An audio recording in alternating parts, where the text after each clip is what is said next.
Hello students, आप सब कैसे हैं। मैं कविता सिंह पुनः आप सभी के बीच बरगाठ विषय हिंदी का 11वां पाठ कबीर के पद का पहला भाग मेरा तेरा मनुआ कैसे ये खोई रे को लय के साथ गाकर सुनाऊंगी भी और उसके अर्थ को भी समझाऊंगी। तो बच्चों, सबसे पहले हम लोग कबीरदास जी के बारे में कुछ जान लेते हैं। कबीरदास जी भक्ति काल के कवि थे। बच्चों, कबीरदास जी अनपढ़ व्यक्ति थे। उन्होंने विधिवत ज्ञान और शिक्षा कहीं से भी प्राप्त नहीं की थी, लेकिन उन्होंने अपनी रचना के माध्यम से भक्ति के नाम पर व्याप्त बाह्य आडंबरों एवं व्यर्थ अनुष्ठानों पर करारा प्रहार किया है। पाठ में शामिल पदों में उनका यह रूप मुखर हो उठा है। पदों की महत्ता इस अर्थ में खास तौर पर उल्लेखनीय है कि उनका भाव बोध न सिर्फ तत्कालीन समय से जुड़ता है, बल्कि समकालीन समय में भी उनकी उपादेयता यथावत है।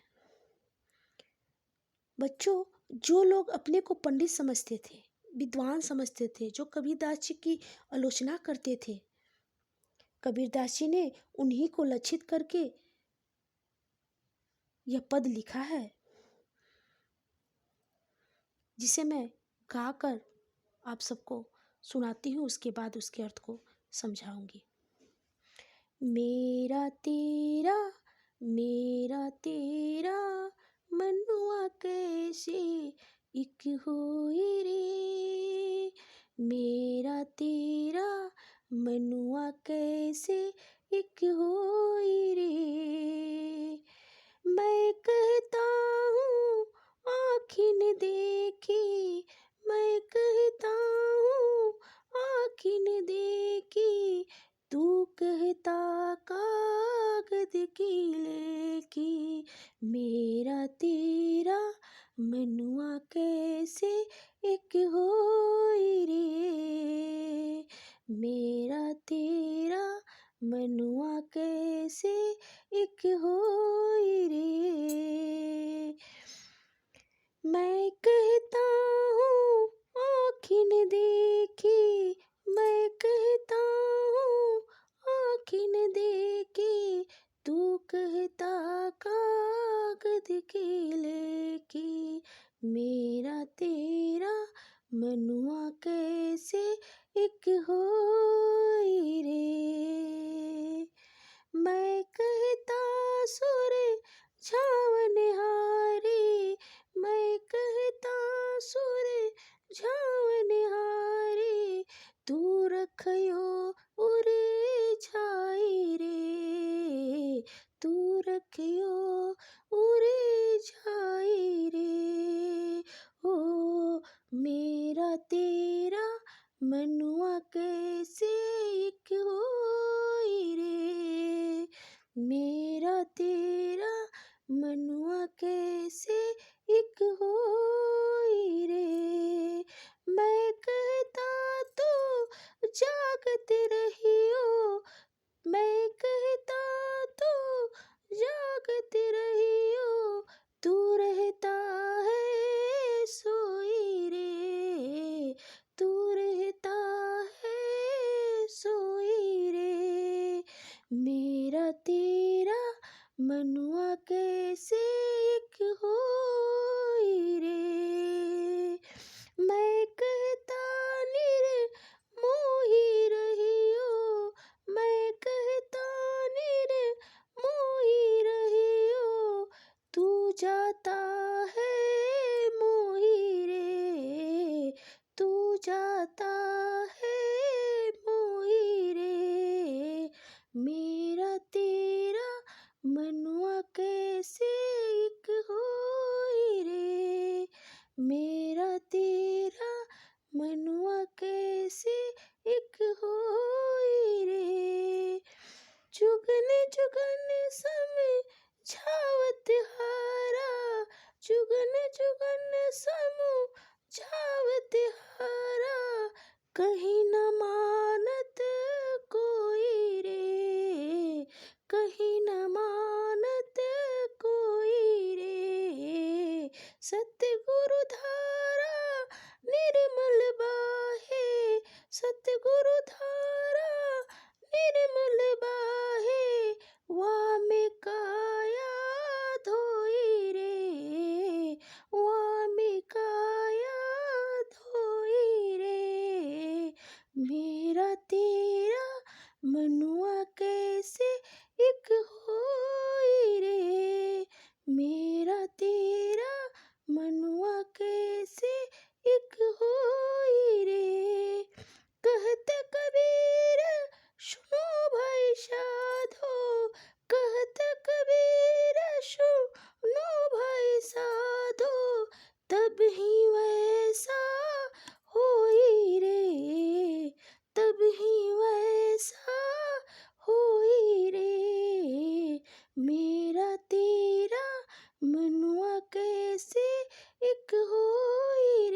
तो बच्चों,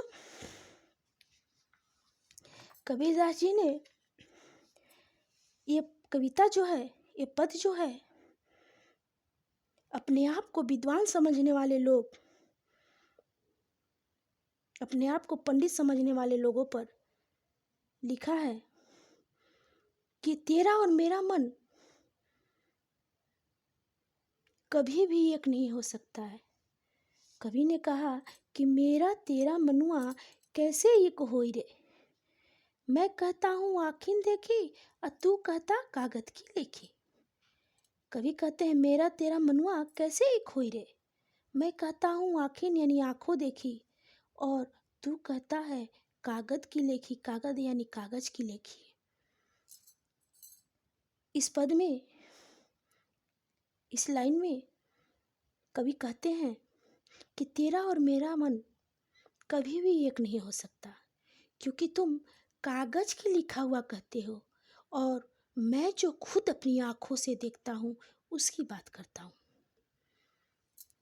मैं कहता हूँ सुरझावन हारे, मैं कहता हूँ सुरझावन हारे,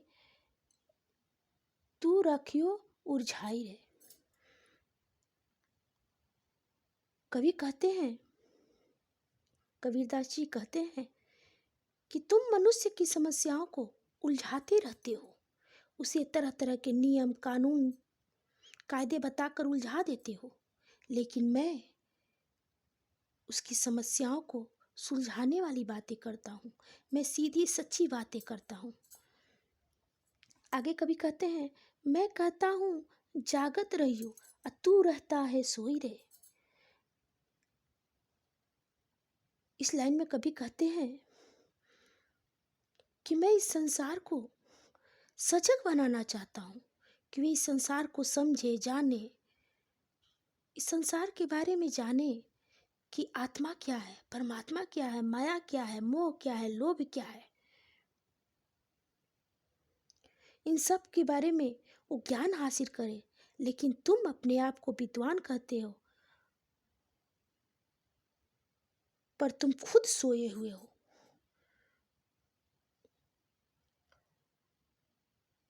मैं कहता निर्मोही रहियो और तू जाता है मोही रे। इस लाइन में कभी कहते हैं कि मैं कहता हूँ कि संसार की चीज़ों के साथ, कभी कहते हैं कि मैं कहता हूँ कि संसार की चीज़ों के साथ मोह मत करो। इसके साथ मोह करोगे तो तुम्हें परमात्मा नहीं मिलेगा। इसी के सुख वैभव में रह जाओगे, मगर तुम निरंतर खुद मोह में पड़े हुए हो। ये तो सत्य है कि सब इस संसार में आते हैं और एक दिन जाना है। इस संसार में जो निर्मोही है, इस संसार में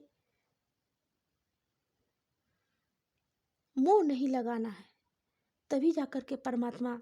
मोह अगर करेंगे तो इसी के मुंह में फंसे रह जाएंगे और हमें परमात्मा नहीं मिलेगा। जुगन जुगन समुझावत हारा, कहीं न मानत कोई रे। कबीरदास जी कहते हैं कि मुझे युगों युगों का समय बीत गया, समझाते हुए लोगों को व्यतीत हो गया, मगर कोई भी मेरी बात को समझने और सुनने मानने को तैयार नहीं है।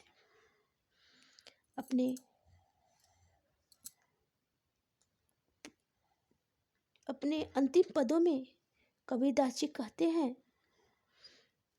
कि सतगुरु धारा निर्मल बाहे, वामे काया धोई रे। कहत कबीर सुनो भाई साधो, तभी वैसा होई रे। अपने अंतिम पदों में कबीरदास जी कहते हैं कि संसार में ईश्वर रूपी नदी बह रही है। अपनी इस गंदी काया को, तरह तरह के जिसमें दुर्गुण है, अवगुण है, उसके कारण जो काया मैली हो गई है, जो शरीर मैली हो गई है, उसको अगर हम ईश्वर रूपी नदी में नहाकर धोएंगे तभी हम उसके जैसा हो सकेंगे। तो बच्चों, कबीरदास जी की इन पंक्तियों के अर्थ को आप अच्छी तरह से समझ गए हो। फिर मिलते हैं अगले पदों में। तब तक के लिए धन्यवाद।